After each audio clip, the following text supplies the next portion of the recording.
Hi, I'm Sarah Klimm. I live in Denver, Colorado.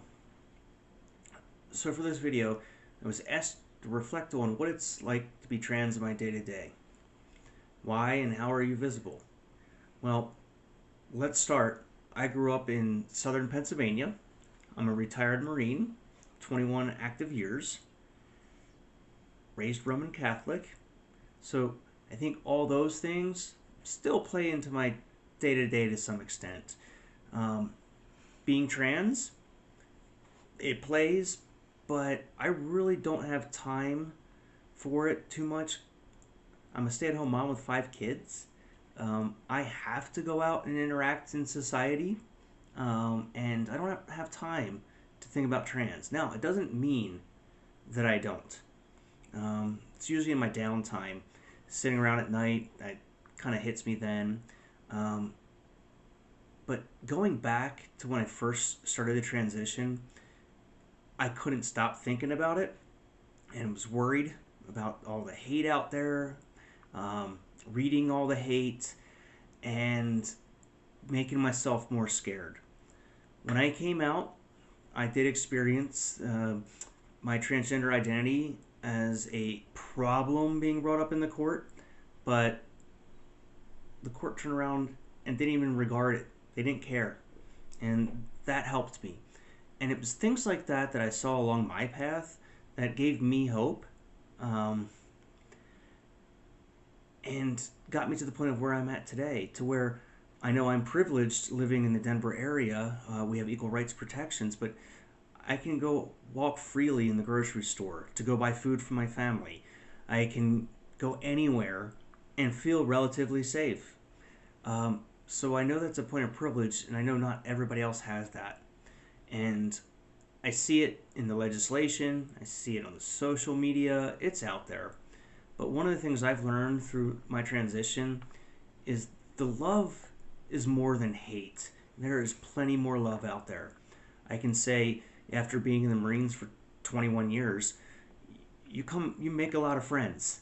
And during my coming out, I didn't lose a single one. Now, I will say there are some that don't necessarily agree with me, but they'll have my back. And I think you'll find that too out there.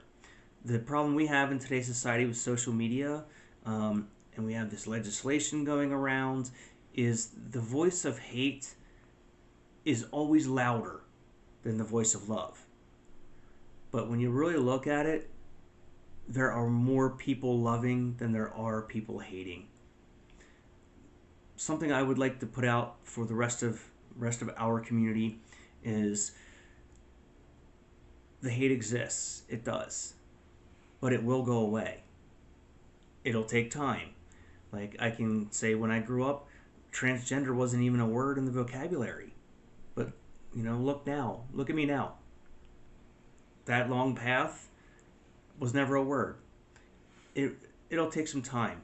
But I also want you to know to have hope.